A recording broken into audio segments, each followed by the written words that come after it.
వరి నాట్ల పనులు చాలా చోట్ల ఆరంభమయ్యాయి. మరికొన్ని చోట్ల ముమ్మరంగా సాగుతున్నాయి. నాటు పనులు, పైపాటు, ఎరువుల తర్వాత రైతులు ప్రధానంగా దృష్టి పెట్టే అంశం కలుపు నివారణ. కలుపు నివారణకు ఇవాళ ఎన్నో రకాల కలుపు మందులు అందుబాటులోకి వచ్చాయి. నాటిన వెంటనే వాడేవి, కలుపు మొలిచాక వాడేవి, గడ్డి జాతికి, వెడల్పాకుకు, తుంగకు అటు వేరువేరుగాను ఇటు కలిపి వాడుకునేందుకు కలుపు మందులు అందుబాటులో ఉన్నాయి. అయితే ఏ కలుపు మందును ఎప్పుడు వాడాలి, ఎలా వాడాలి, ఏ కలుపు జాతికి వాడుతున్నాం అన్న విషయాలను పూర్తిగా అవగాహన చేసుకున్నాకే వాడాలి. అలానే పూర్తిగా మందులపైనే ఆధారపడకుండా సమగ్ర పద్ధతుల్లో భాగంగా వాడుకోవటం అన్ని రకాలుగా శ్రేయస్కరం. నేరుగా విత్తే వరిలో కలుపు యాజమాన్యం గురించి నిన్నటి అన్నదాతలో తెలుసుకున్నాం కదా. ఇవాల్టి కార్యక్రమంలో నారుమడిలో ఇంకా నాటే వరిలో కలుపు నివారణ గురించి హైదరాబాద్లోని విశ్రాంత కలుపు నిపుణులు డాక్టర్ అట్లూరి సుబ్రహ్మణ్యేశ్వరరావు నుంచి తెలుసుకుందాం. మాగాణి వరి ఉభయ తెలుగు రాష్ట్రాల్లో కూడా మనం నారు పెంచుకుని ప్రధాన పొలంలో నాటుకుంటాం. ఇక్కడ కూడా ఈ కలుపు ఉధృతి అనేది చూసుకుంటే రెండుగా ఉంటుంది. ఒకటి ఏంటంటే వరి నారుమళ్ళల్లోనూ కలుపు వస్తుంది. వరి నారుమళ్ళలో కనుక మనం సకాలంలో కనుక కలుపు నిర్మూలన చేసుకోకపోతే 100% కలుపు ప్రధాన పొలంలో వచ్చేది ఈ నారుమడి నుంచే వస్తుందని చెప్పి పరిశోధనలో తేలింది. వరి నారుమడులు సాధారణంగా ఏంటంటే రైతు సోదరులు రెండుగా పోస్తూ ఉంటారు. ఒకటి ఏంటంటే మెట్ట నారుమడి, రెండవది దంప నారుమడి. ఒకటి మెట్ట నారుమడి పోసినప్పుడు ఏంటంటే వరి విత్తిన వెంటనే లేక 48 గంటల లోపు ఇక పెండిమిథిలిన్ అనే మందు వాడుకోవచ్చు. అది ఎకరానికి 1 లీటర్ రకం నారుమడికి. అట్లాగే ప్రిట్లాక్లోర్ అనే మందు వాడుకోవచ్చు. పైరోసల్ఫరాన్ అనే మందు, ఇదన్నీ కూడా మనం విత్తిన వెంటనే 48 గంటల్లో వాడుకోవచ్చు. అట్లాగే దమ్ము చేసిన దంప నారుమడి అయితే 3 నుంచి 5వ రోజున ఈ పైరోసల్ఫరాన్ అనే మందు మాత్రమే ఎకరానికి 80 గ్రాములు వాడుకొని దాన్ని ముందుగా 1/2 లీటర్ నీళ్ళల్లో కలుపుకొని తర్వాత మనం చేసుకుంటే సరిపోతుంది. ఇసుకలో కలిపి వేసుకుంటే సరిపోతుంది. ఎక్కువగా వచ్చేది ఏంటంటే 185% వరకు కూడా మనకు ఈ నారుమళ్ళల్లో వచ్చేది ఊదయ. ఇది ప్రాథమిక దశలో వరికి ఊదకి డిఫరెన్స్ కనుక్కోవడం అనేది చాలా కష్టంగా ఉంటుంది. కాబట్టి మనం మనుషులతో తీయడం కానీ కూలీలతో తీయడం కానీ కుదరదు.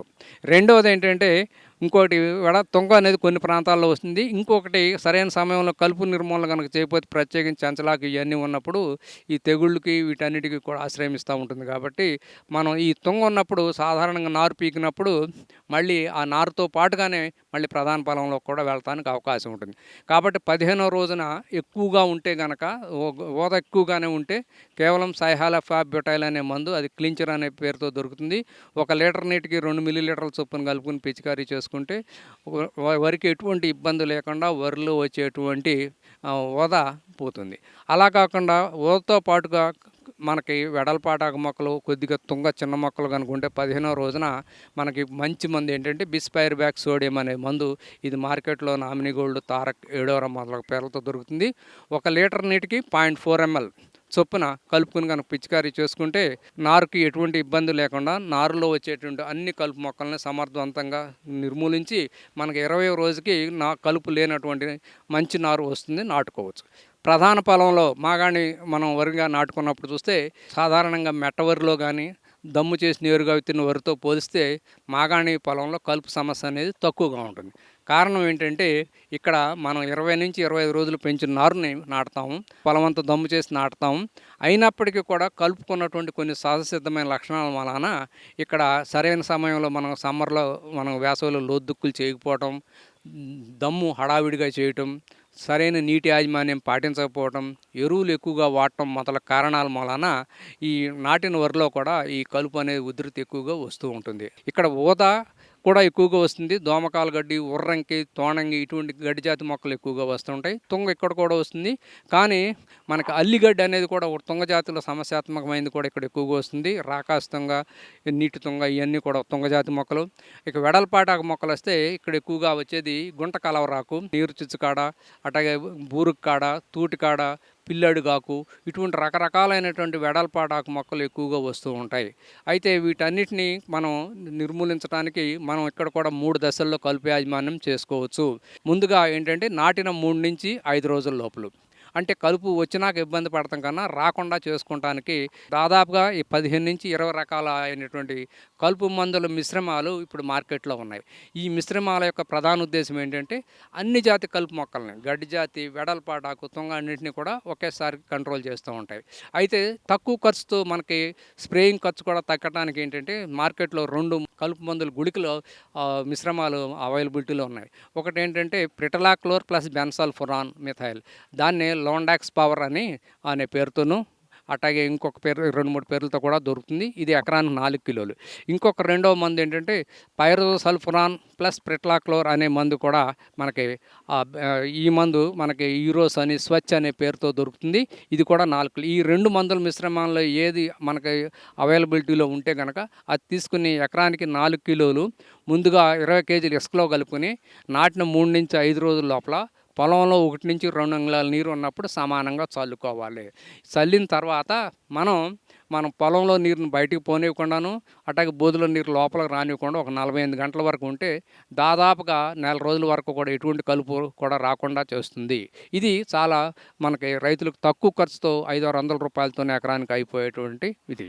ఇక రెండవ దశలో ఏంటంటే ఏదైనా కారణం చేత 3 నుంచి 5 రోజుల లోపల కనుక ఈ గుళికలు వేయలేదనుకోండి, ఈ బిస్పైర్ బ్యాక్ సోడియం ప్లస్ పెనాక్సలం అనే ఒక పేరుతో మార్కెట్లో గ్రీన్ ఎక్స్పర్ట్ అని ఒకటి దొరుకుతుంది. అదైతే ఎకరానికి 100 మిల్లీలీటర్లు స్ప్రే చేసుకోవచ్చు. అలాగే కౌన్సిల్ యాక్టివ్, అది ట్రయాఫోమేన్ ప్లస్ ఇథాక్సి సల్ఫరాన్, కౌన్సిల్ యాక్టివ్ ఎకరానికి 90 గ్రాములు. అట్లాగే సైహాలోఫాబ్యూటైల్ ప్లస్ పెనాక్సలం, వివాయా, రెపోవెక్స్ కానీ ఇది కూడా 800 మిల్లీలీటర్లు. అట్లాగే ఈ మధ్యన కొత్తగా వచ్చింది నావల్ యాక్ట్, ఒకటి ఏంటంటే ఫ్లోరోఫైరాక్సిఫెన్ ప్లస్ సైహాలోఫాబ్యూటైల్, ఇదైతే 500 మిల్లీలీటర్లు ఆ గ్రాముల మందు. వీటిలో మనకి ఏది అందుబాటులో ఉంటే వాటిని నీళ్లు ఉండి లేనట్టుగా ఉన్నప్పుడు మనం నీరు తీసేసి బురద పొదన మీద కనుక ఖచ్చితంగా స్ప్రే చేయాలి. ఇక్కడ ఈ మందుల్ని ఇసుకలో కలిపి వేయడం అనేది కుదరదు. ఇది రెండవ దశ. ఇకపోతే మూడవ దశలో చూసుకుంటే ఎక్కువగా తుంగజాతి మొక్కలు ఎక్కువగా వస్తూ ఉంటాయి. అట్లాగే ఈ వెడల్పాటాకు మొక్కలైనటువంటి పర్టికులర్గా పిల్లెడుగా కానివ్వండి, ఇటువంటి సమస్యాత్మకమైన కలుపు మొక్కలు ఎక్కువగా వస్తాయి. వీటికి మనకి ఈ 2,4-D అమైన్ సాల్ట్ అనేది ఎకరానికి 400 మిల్లీలీటర్లు ఇసుకలో కలుపుకొని కనుక వేసుకుంటే 20 కేజీల ఇసుకలో చాలా వరకు తక్కువ ఖర్చుతో 200-300 రూపాయలతోనే చేసుకోవచ్చు. అలా కాకుండా metsulfuron plus methyl plus chlorimuron ethyl plus bispyribac sodium, ఈ 3 కలిపిన మందుల మిశ్రమం ఒకటి మార్కెట్లో ఎకట్స్ అనే పేరుతో దొరుకుతుంది. ఇదైతే ఎకరానికి 40 గ్రాములు. అట్లాగే ఇథాక్సి సల్ఫరాన్ సన్ రైజ్ అయితే ఎకరానికి 50 గ్రాములు. ఈ మనకు అందుబాటులో ఉన్నటువంటి ఈ 3-4 మందులు ఏదో ఒక దాన్ని తీసుకుని మనం స్ప్రే చేసుకుంటే ఈ మూడో దశలో వచ్చేటువంటి ఈ కలుపుని పర్టికులర్గా తుంగ లేక వెడల్పాటాకు మొక్కలు ఎక్కువగా వస్తుంటాయి, వీటిని సమర్థవంతంగా నిర్మూలించుకోవచ్చు. అయితే సాధ్యమంతవరకు రైతు సోదరులు ఎప్పుడు కూడా వేసవిలో లోతుక్కులు చేసుకోవటం, అవకాశం ఉన్నంత వరకు కూడా గ్రీన్ మెన్యూర్ క్రాప్స్, పచ్చిరొట్ట ఎరువులు వేసుకుంటే కూడా కలుపు ఉధృతి తగ్గుతుంది. మళ్ళీ పైపెచ్చుగా భూసారం పెరగడం ఇవన్నీ కూడా జరుగుతుందని చెప్పి పరిశోధన తేలింది. కాబట్టి అది చేసుకుంటూ అవసరమైనంత వరకు మాత్రమే కలుపు మందులు తక్కువగా వాడుకుంటే మనకి తక్కువ ఖర్చుతో మనం సమగ్ర కలుపు యాజమాన్యం చేసుకోవచ్చు. వరిలో కలుపు నివారణ గురించి తెలుసుకున్నాం కదా. మొక్కజొన్న పైరులో కలుపు నివారణ గురించి రేపటి అన్నదాతలో తెలుసుకుందాం.